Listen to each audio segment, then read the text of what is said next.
¿Por qué la palabra deber nos incomoda tanto? A ninguno de nosotros, creo, nos apetece que nos digan lo que tenemos que hacer, ni mucho menos cómo tenemos que vivir. Porque, de alguna manera, significa tener que adaptar o sujetar tu voluntad a la voluntad de otro. Y eso molesta e irrita mucho. Tenemos casi una respuesta natural e innata a rechazar cualquier imposición que nos venga desde fuera. Y esta realidad del ser humano está presente desde que venimos al mundo. Es lo que sucede, por ejemplo, en la crianza. Cuando le dices a tus hijos, eso no se hace, esto sí se hace por estas razones. Pero ¿no es también la experiencia que solemos tener en la vida matrimonial? Aquellos de nosotros que estamos casados. ¿Cuántos de nuestros problemas no se pueden ver desde esta perspectiva? Es que no has hecho esto que deberías haber hecho. O esto que has hecho me ha dañado, está mal, no lo deberías haber hecho. Es lo que puede suceder también en el ámbito laboral, ¿no? Si tienes empleados o compañeros de trabajo y esperas que hagan una tarea que no hacen. O los que somos aquí profesores. ¿No es esta también la experiencia en el aula? Arnau, tienes una incidencia. ¿Por qué? Porque te he dicho 3 veces que no hicieras lo que acabas de hacer. Esta es una realidad del ser humano. Gran parte de los problemas en las relaciones humanas se pueden evaluar desde este punto de vista de una lucha de voluntades. No me digas lo que tengo que hacer ni cómo tengo que vivir. Y esto está presente de una manera particular en la cultura occidental. Nuestra cultura, en la que vivimos hoy en día, respeta y legitima toda diversidad de formas y estilos de vida. Nadie puede arrojarse el derecho de decirle a otro ser humano cómo tiene que vivir. Nuestra época y el tiempo que nos ha tocado vivir ha sido descrita por algunos estudiosos, atención con la expresión, como la caída de los grandes relatos del pasado que nos decían cómo vivir. Estos relatos del pasado, muy presentes aún en la conciencia de nuestros abuelos, nos presentaban modelos de vida buenos que el ser humano debía perseguir. Hoy en día podríamos decir que el dogma moderno es que cada uno debe configurar y diseñar su propio proyecto vital. Es decir, tú creas la forma de vivir que mejor te convenga y la que mejor se ajuste a tus intereses y gustos particulares. El único dueño y señor de la vida que quieres eres tú mismo y tú creas tu propio destino. No existe un diseño para una vida buena, es decir, no existe un propósito y estilo de vida definidos. Y esta idea que resulta tan persuasiva, ¿no?, a nuestros oídos modernos, tan convincente, tan poco cuestionable, de que no existe un rumbo por el cual hay que caminar, ha tenido un profundo efecto paradójico en las nuevas generaciones. ¿Sabéis cuál es? Que ha dejado a las nuevas generaciones precisamente con eso, sin rumbo y sin dirección. Por un lado decimos, no queremos que nadie nos imponga un modelo de vida concreto, pero por otro lado buscamos insaciablemente un proyecto de vida que nos satisfaga. Pero al no tener ningún anclaje, ningún punto de referencia moral ni espiritual que nos pueda orientar, experimentamos la angustia. El dogma moderno ha fabricado un individuo profundamente desorientado y ansioso y desencantado con la vida, particularmente en esos momentos de la vida cuando las cosas en las que uno había depositado su confianza fallan. Así se puede entender, por ejemplo, hoy en día la proliferación de libros de autoayuda. En mi generación, particularmente, la curiosidad por prácticas o filosofías orientales, la práctica del yoga, y ahora el renovado interés de nuevas generaciones en la sabiduría antigua. El estoicismo, no sé si lo sabéis, pero está de moda, y también interés en la religión. La característica común de todas estas cosas es que presuponen que la vida humana está orientada hacia un fin y la misión del ser humano es perseguir ese fin último. Y para hacerlo nos presentan una forma de vida que se tiene que llevar a la práctica. Y el cristianismo no es ajeno a esta idea, pero el modelo de vida que nos presenta la ética cristiana es única y singular, diferente a cualquier otra teoría sobre la vida buena que podamos imaginar. Y soy consciente que venir aquí, un domingo por la mañana, a escuchar a alguien sobre cómo deberías vivir tu vida puede ser una de las experiencias más detestables que existen, ¿no? Además de suponer que quien lo dice de una postura sumamente orgullosa. Pero me gustaría invitarte a reflexionar esta mañana en lo que el cristianismo y la ética cristiana nos dicen sobre este tema. Porque la ética cristiana es la única ética que hace embellecer al ser humano. Es la única ética que permite un desarrollo espiritual y moral pleno del ser humano.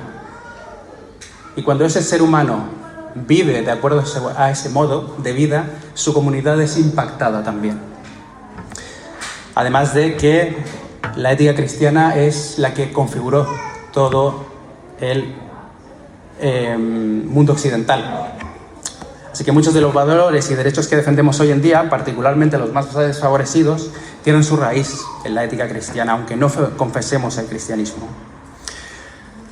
El modelo de vida que nos propone el cristianismo entonces es uno que favorece el florecimiento moral y espiritual del individuo, pero también el de la comunidad a la cual pertenece ese individuo.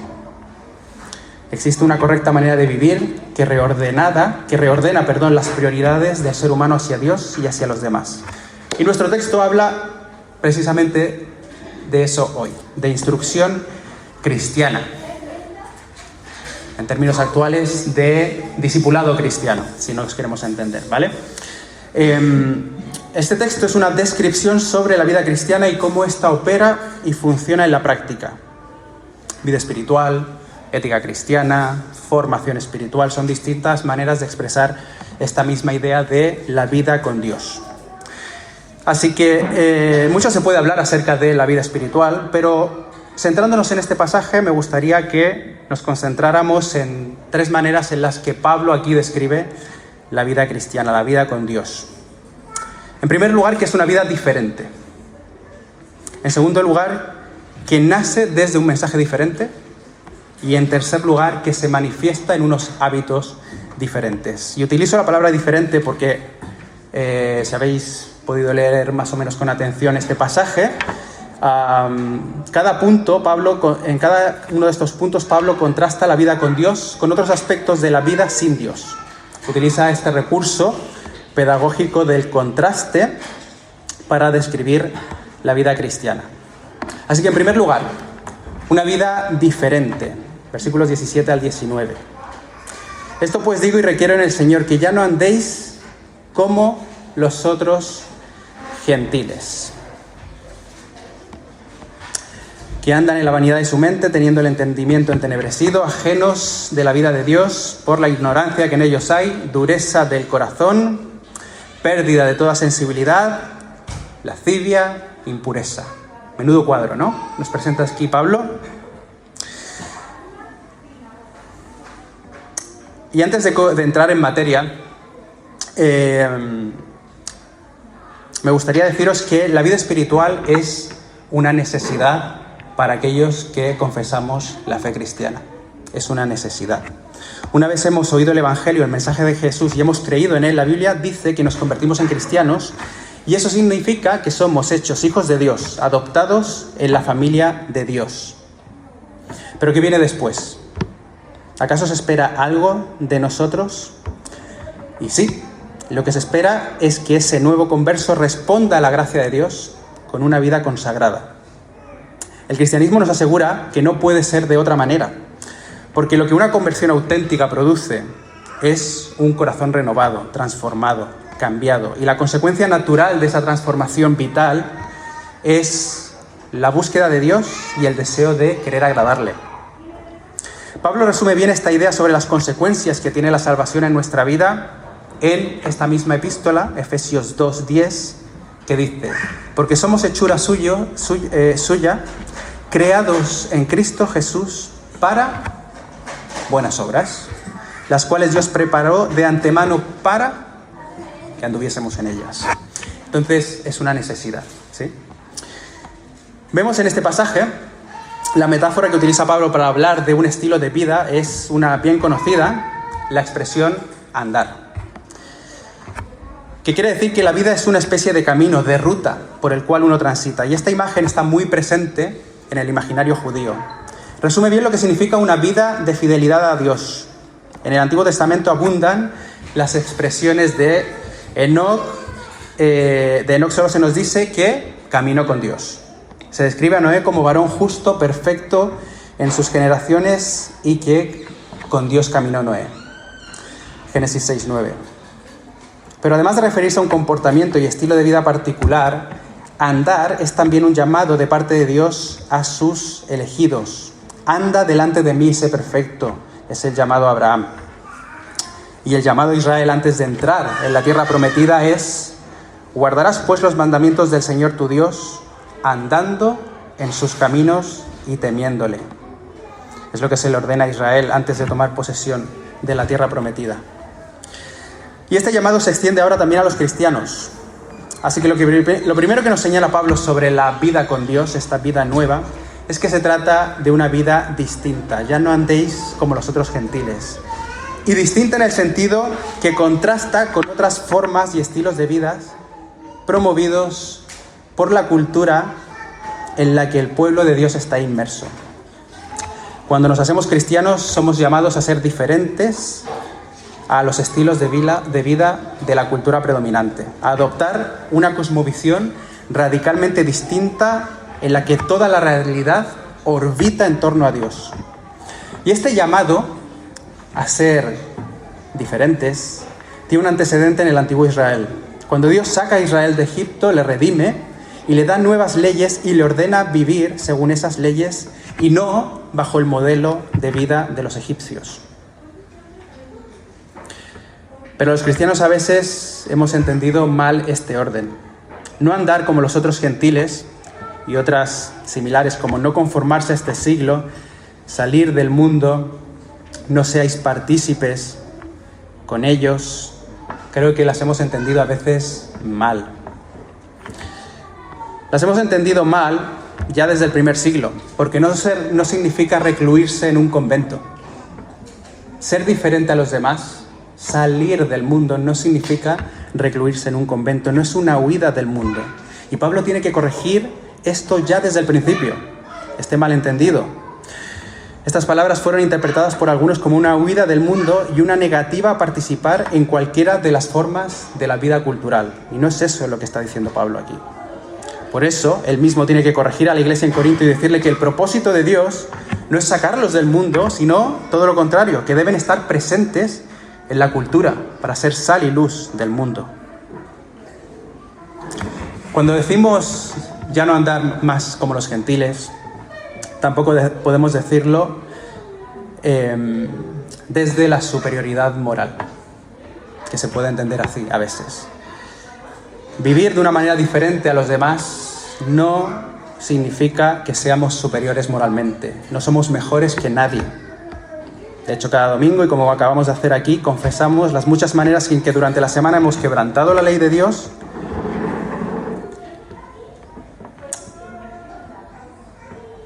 Significa simplemente que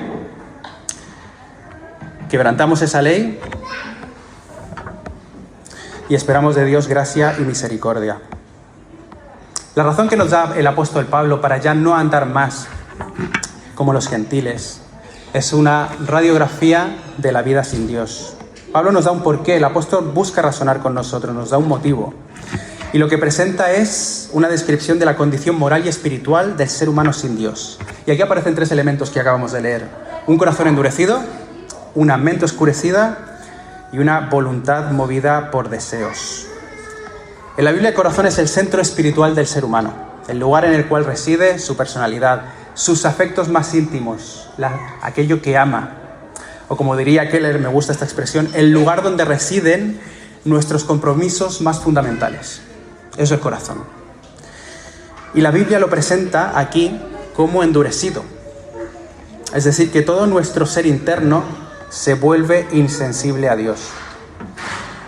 Cuando leemos sobre el corazón endurecido, nuestra mente, yo creo, se nos va al libro del Éxodo, en donde una de las expresiones más repetidas a lo largo del libro es el endurecimiento del corazón de Faraón.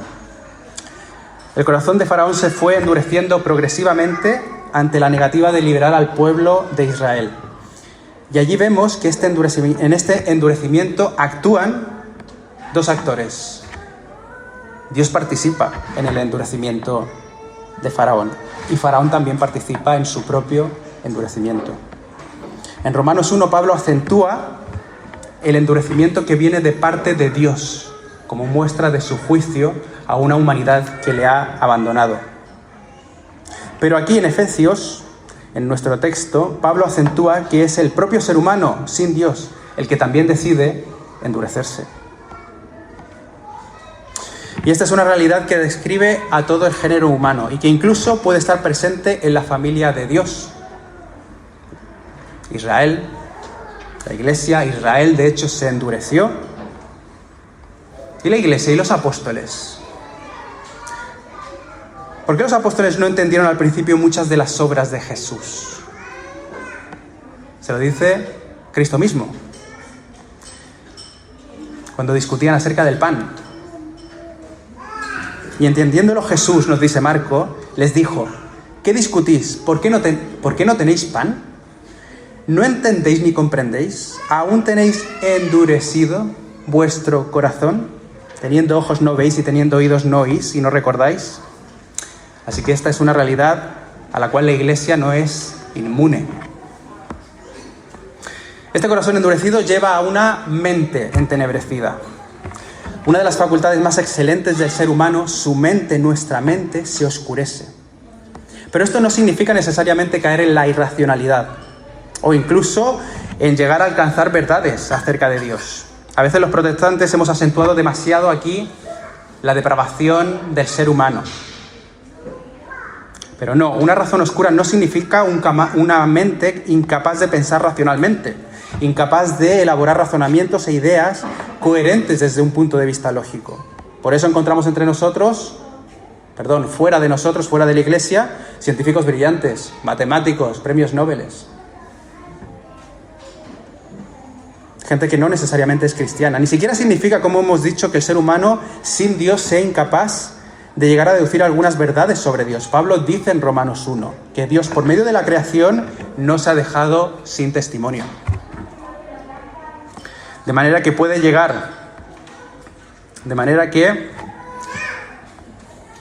el ser humano puede llegar a ciertas conclusiones sobre Dios. Pero lo que no puede conocer por sí mismo el ser humano es el plan de redención de Dios, que se nos revela en el Evangelio. Mente oscurecida quiere decir que la razón no alcanza el fin último por el cual fue creada. ¿Cuál es? Conocer a Dios.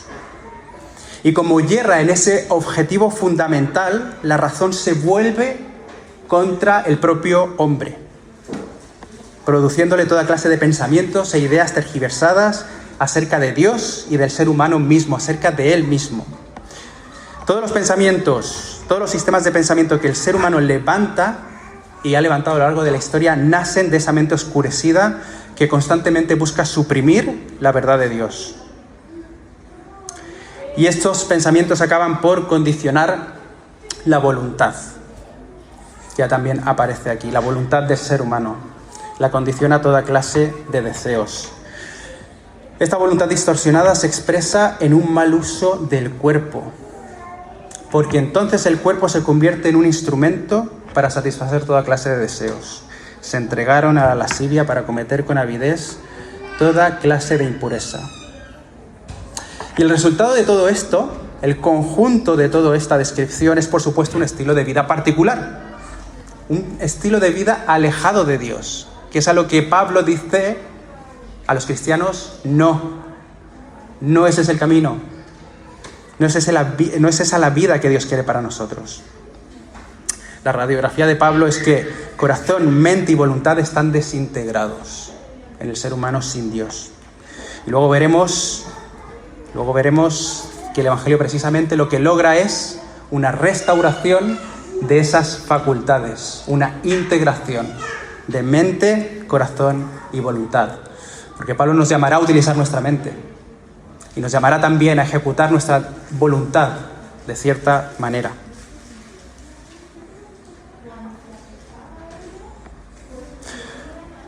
Por eso es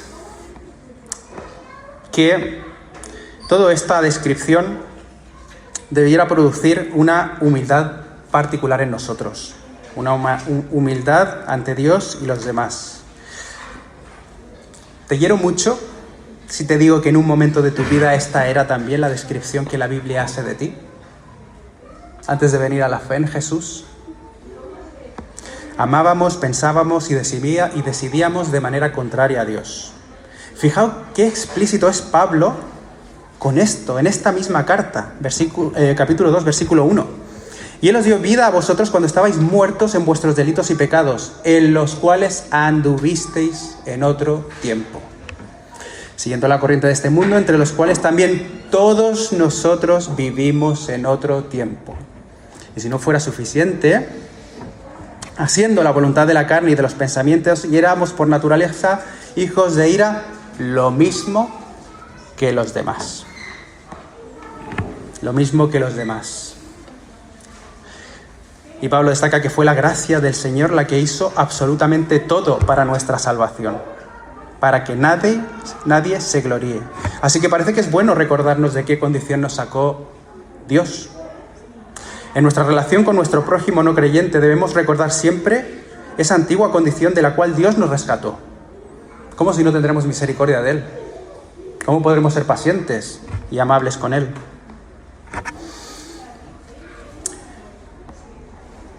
¿Cuáles son los estilos de vida hoy en la cultura occidental que se nos proponen y que se nos venden? Pablo nos dice que no tenemos que seguir esa manera de vivir sin Dios, que se encuentran en todas las cosmovisiones sin Dios. ¿Cuántas propuestas nos vienen hoy desde nuestra cultura occidental y que pueden atraernos? Son innumerables. Pero quizás la característica común de la mayoría de ellas sea un estilo de vida hoy de gratificación personal, un individualismo que destruye la comunidad porque todo orbita en torno a mí. Charles Taylor, filósofo canadiense, creó una expresión para describir los estilos de vida del ser humano hoy. La llamó individualismo expresivo. Individualismo expresivo. Y básicamente lo que significa es que el individuo moderno quiere ser auténtico, pero por autenticidad entiende la necesidad de exteriorizar y realizar públicamente los sentimientos, deseos y su identidad interna. Así la persona auténtica es la que actúa según lo que siente por dentro, buscando la realización propia y poniendo la expresión subjetiva por encima de todo, pasando por alto normas sociales, colectivas e incluso las restricciones que me impone mi propio cuerpo. El cuerpo pierde autoridad, el cuerpo ya no tiene nada que decirme. Si mi cuerpo no me gusta, yo puedo modificar mi cuerpo. Es el subjetivismo absoluto. Y estamos viendo los estragos que dejan ciertos estilos de vida hoy y los problemas de salud mental en auge. Así que nuestra tarea es estar alertas a no ser seducidos por estas propuestas de vida que circulan y se respiran en nuestro contexto cultural. Si nos hacemos cristianos, no nos es lícito pensar ni vivir de cualquier manera. La vida cristiana es un tipo de vida que contrasta con cualquier otro estilo de vida. Y esto porque está fundamentada en un mensaje diferente, el mensaje de Jesús, en segundo lugar. El mensaje de Jesús nos enseña a vivir de manera diferente de acuerdo a nuestra nueva identidad. Pablo dice: «Mas vosotros no habéis aprendido así a Cristo, si en verdad lo habéis oído y habéis sido por Él enseñados, conforme a la verdad que está en Jesús». Aprendizaje, enseñanza, verdad. El nuestro es un mensaje diferente, es el mensaje de Jesús.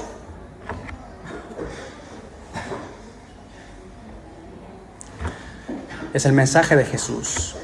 Y en este mensaje, en el mensaje de Cristo que encontramos en la Biblia, encontramos evangelio, pero también encontramos ley. Ley y evangelio. Está por toda la Biblia, Antiguo y Nuevo Testamento, está por todas partes, ley y evangelio. Son dos maneras que Dios tiene para comunicarse con nosotros. Aquellas porciones que son evangelio, nosotros no aportamos absolutamente nada. Es Dios lo que hará a nuestro favor. Pero en aquellos pasajes de las Escrituras en las que Dios espera una respuesta de nosotros, eso es ley. Ley y evangelio. Yo he venido para que tengan vida y la tengan en abundancia. Es Evangelio. Pero los mandamientos del Sermón del Monte, que se nos llaman a responder a ellos en obediencia, eso es ley, no es Evangelio. Así que no confundamos estas cosas. Creo que fue a Juan Calvino al que se le atribuye la frase de la confusión entre ley y Evangelio es lo que produce toda clase de moralismos. Toda clase de moralismos. Recordemos que al principio los apóstoles transmitieron el mensaje de Jesús a través de una tradición oral. Por eso dice, si en verdad la habéis oído. Y en ese mensaje Cristo era presentado como Salvador, pero su vida también era presentada como un modelo a seguir para todos los que aceptaban el cristianismo. Si a mí me persiguieron, a vosotros también. Pues para esto fuimos llamados, porque también Cristo padeció por nosotros, dejándonos ejemplo, para que sigáis sus pisadas. Y me parece que es este segundo significado del mensaje de Jesús, el que está presente aquí cuando Pablo dice, mas vosotros no habéis aprendido así a Cristo. Es el llamado a imitar la vida de Cristo. Es como si Pablo dijera, esa no es la clase de vida que os hemos enseñado cuando estuvimos con vosotros y os compartimos a Cristo. La expresión aquí, aprender a Cristo, es extraña. Es muy extraña, dicen los comentaristas, porque normalmente aprendemos algo, aprendemos una profesión, aprendemos una técnica, aprendemos una materia, una asignatura, pero no aprendemos a una persona, ¿no? Aprender a Cristo significa que Él quiere que le conozcamos íntimamente. Y este mensaje de Cristo produce una nueva identidad. Aparecen aquí los conceptos de viejo hombre y nuevo hombre. Viejo hombre es la expresión para referirse al ser humano en su estado natural sin Dios. Es la identidad que todos teníamos en Adán y que produce un estilo de vida gobernado por el yo. El nuevo hombre, en cambio, es la nueva humanidad que tenemos en Cristo. Es la nueva humanidad que tenemos en Cristo. En la historia del pensamiento occidental, la razón humana ha sido la facultad que más se ha alzado para caracterizar y definir lo que es un ser humano. Yo creo que la Biblia va por otro lado. Sin negar que la razón es importante y de alguna manera nos define, lo que más nos define como ser humano, la cualidad más esencial es el haber sido creados a imagen y semejanza de Dios. Imagen y semejanza de Dios. Rota y dañada por el pecado. ¿Y qué es lo que produce en el Evangelio? La restauración de la imagen de Dios en nosotros. Eso es el nuevo hombre. Es la nueva, esta es la nueva identidad que produce el mensaje de Cristo. Y Pablo utiliza una metáfora aquí, una metáfora de las vestimentas. Hay que quitarse las ropas sucias de Adán y vestirse de las nuevas ropas de Cristo. La orden es quitarse y ponerse. Despojarse significa morir a la antigua identidad sin Cristo. Y vestirse del nuevo hombre es vestirse de nuestra nueva identidad. En otras palabras, que también se expresa en otros momentos de la Biblia, dar muerte y vivificar. El catecismo de Heidelberg, un catecismo protestante, habla de esto. Pregunta, ¿de cuántas partes se compone el verdadero arrepentimiento? Y responde, de 2. La muerte del viejo hombre y la vivificación del nuevo. ¿Qué es la muerte del viejo hombre? Un dolor sincero por el pecado que nos haga abandonarlo más y más. ¿Y qué es la vivificación del nuevo hombre? Un gozo sincero en Dios que nos haga deleitarnos en vivir de acuerdo a la voluntad de Dios en toda clase de buenas obras. En toda clase de buenas obras. Y Pablo nos llama aquí a utilizar nuestra mente. Nos llama a renovarnos en el espíritu de nuestra mente. El cristianismo nos dice que debemos disciplinar nuestra mente. Nos dice que antes de querer actuar bien, tenemos que aprender a pensar bien. Disciplinar nuestra mente, cultivando nuestra vida intelectual, sujetando nuestros pensamientos al Señor. Pablo en Romanos 12 abre su exposición más práctica de la vida cristiana. ¿Y cómo lo hace? ¿Qué nos dice Pablo cuando quiere empezar a decir cómo luce la vida cristiana? ¿Haciendo cosas? No es la respuesta. Pablo dice, no os conforméis a este siglo, sino transformaos por medio de la renovación de vuestro entendimiento para que comprobáis cuál sea la buena voluntad de Dios, agradable y perfecta. Agradable y perfecta. Así que nada más lejos de la realidad que decir que fe y razón son incompatibles. El cristianismo sepulta esta idea. Pero vemos aquí que el primer deber que se nos menciona no es ponernos manos a la obra, sino aprender a pensar correctamente sobre nosotros mismos, sobre nuestra nueva identidad. Sigue Pablo en Romanos, digo a cada cual que está entre vosotros que no tenga más alto concepto de sí que el que debe tener, sino que piense de sí con cordura. Esta es la primera tarea, aprender a pensar bien. Algunos hablan hoy de la necesidad de volver a una vida contemplativa. La contemplación y la meditación ha sido una disciplina común a lo largo de la historia de la Iglesia. Y Packer, en su libro El conocimiento del Dios Santo, habla en su introducción sobre la meditación y la define como el pensar consagrado. Dice Packer, quizá tengamos alguna idea acerca de lo que es la oración, pero no en cuanto a lo que es la meditación. Es fácil que así sea, por cuanto la meditación es un arte que se ha perdido en el día de hoy, y los creyentes sufren gravemente cuando ignoran dicha práctica. La meditación es la actividad que consiste en recordar, en pensar y en reflexionar sobre todo lo que uno sabe acerca de las obras, el proceder, los propósitos y las promesas de Dios y aplicarlo todo a uno mismo. Es la actividad del pensar o el saber consagrado, que se realiza conscientemente en la presencia de Dios y tiene como fin aclarar la visión mental y espiritual que tenemos de Dios y permitir que la verdad de la misma haga un impacto pleno y apropiado sobre la mente y el corazón. Así que la meditación cristiana, el usar nuestra mente, no es una meditación vacía de contenido, como pudiera ser la que se encuentra en otras formas de meditación de carácter más oriental. Y yo creo que esta meditación, necesitamos recuperarla con urgencia hoy. Porque hoy nuestra mente está sobreestimulada. Nuestra atención escasea. Y tenemos que ser tremendamente intencionales en buscar momentos de quietud, momentos de silencio. Apartarnos del ruido de la sociedad y de las redes sociales y buscar momentos para estar solos, buscando al Señor. El mensaje de Jesús nos enseña a vivir de una manera diferente, de acuerdo a una nueva identidad. Y este patrón moral de quitarse y vestirse que hemos visto en Pablo y este llamado a la renovación de nuestra mente se manifiesta en un conjunto de acciones. Tercer y último punto. Nuestros hábitos diferentes. Nuestra vida con Dios debe manifestarse en acciones concretas y visibles, basadas en una ética del amor al prójimo. Para vivir la vida cristiana necesitamos cultivar hábitos diferentes. Hábitos distintos. ¿Qué es un hábito? Es una acción repetida en el tiempo. Y encontramos en la sabiduría antigua cristiana mucho la manera de entender la vida cristiana como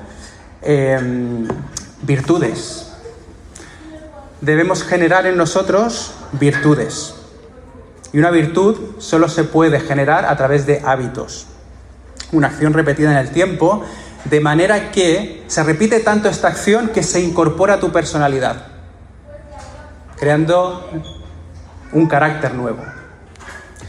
Y así, en los momentos de tensión, de tentación, de querer ceder, tú tengas una respuesta natural encaminada a la obediencia a Cristo. Eso es un hábito. El domingo que viene tenemos una maratón. ¿Os digo algo? Si yo corriera esa maratón, no llego ni a 1 kilómetro. ¿Por qué? Porque no me he habituado, no me he entrenado hacia ella. Y la vida cristiana a veces se ha presentado, la presenta Pablo también, como una carrera, como una maratón. Como una maratón. Y para poder caminar por esa maratón, hacen falta hábitos, hacen falta acciones repetidas en el tiempo que acaben moldeando nuestro carácter. Y estos hábitos, todos los hábitos que vemos aquí, en esta lista de Pablo, son hábitos, estos nuevos hábitos, tienen como centro la ética cristiana del amor al prójimo. La ética cristiana del amor al prójimo. Desechando la mentira, hablad verdad cada uno con su prójimo. El que hurtaba no hurte más, sino que comparta con el que tiene necesidad. Dar gracia a los oyentes. Son hábitos, es un entrenamiento moral, no para yo conseguir la mejor versión de mí mismo, no centrados en mí, centrados en el otro. Así que esta es una descripción ya más concreta de la vida cristiana. Y puede ser un poco decepcionante. Podemos venir con expectativas un poco realistas sobre la vida cristiana. En Hechos vemos a un hombre que se acerca a uno de los apóstoles y tiene una idea no realista de la vida cristiana. Piensa que la vida cristiana es la manifestación de un poder sobrenatural, porque los apóstoles hacían estas cosas. Y entonces ve eso, le encanta y dice: yo quiero comprar este poder. Y Pedro dice: estás en la peor de las oscuridades, porque esto no se compra. Esto Dios lo regala por su gracia. La vida cristiana se expresa y se manifiesta no principalmente en una manifestación sobrenatural poderosa, sino en la vida corriente, en la vida ordinaria. ¿Cómo? No mintiendo, diciendo la verdad. No te aires injustamente, consigue un buen trabajo y de esa retribución comparte con el que no tiene. Son cosas ordinarias. Y el Dios soberano y grandioso se quiere glorificar en esas acciones ordinarias de la vida cotidiana. Debemos sustituir la mentira por la verdad. Formas sutiles de engaño, dejarlas fuera.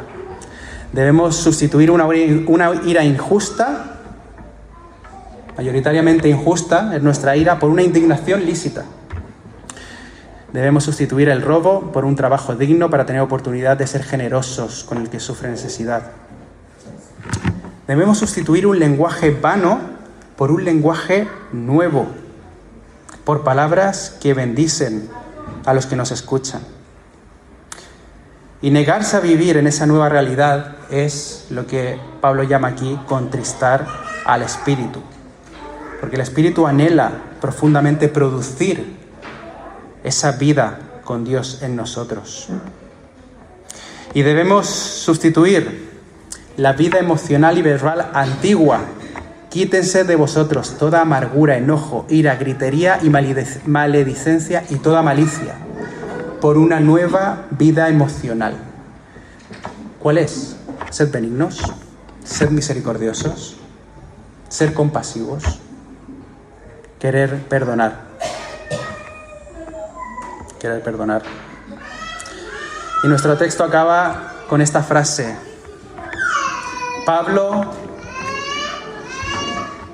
mostrando que todo esto tiene base en el perdón que Dios nos ha ofrecido en Cristo, así como Dios también os perdonó a vosotros en Cristo. Quisiera concluir con esta frase así: como Dios también os perdonó a vosotros en Cristo, porque esto dirige nuestra mirada al Evangelio. El credo de los apóstoles que confesamos en esta iglesia es un resumen de las doctrinas fundamentales para hacerse cristiano, y el artículo que resume la esencia del Evangelio es, me parece, el que dice: creo en el perdón de los pecados. Confesar esto es creer en el Evangelio. Todo lo que Cristo hizo a favor nuestro se encamina hacia esta doctrina, creer que hemos sido perdonados por Dios. Y esta confianza, la fe en esto, es lo que nos permite vivir la vida con Dios. No intentemos vivir la vida cristiana sin antes confesar esto, porque nos llevaremos a una gran decepción. Permitidme acabar una vez más parafraseando lo que el Catecismo de Heidelberg dice cuando pregunta: ¿qué crees acerca del perdón de los pecados? Y la respuesta es que Dios, por amor al sacrificio de Cristo que cumplió la justicia que nosotros no podíamos cumplir, no recordará más mis pecados, ni la naturaleza pecaminosa con la que tengo que luchar durante toda mi vida. Algo que yo recuerdo mucho y quizá a ti también te pasa, pero Dios no la recuerda, sino que generosamente me imputa la justicia de Cristo para que nunca más sea condenado. Esta es nuestra seguridad, en esto descansamos para poder buscar confiadamente la vida que agrada a Dios.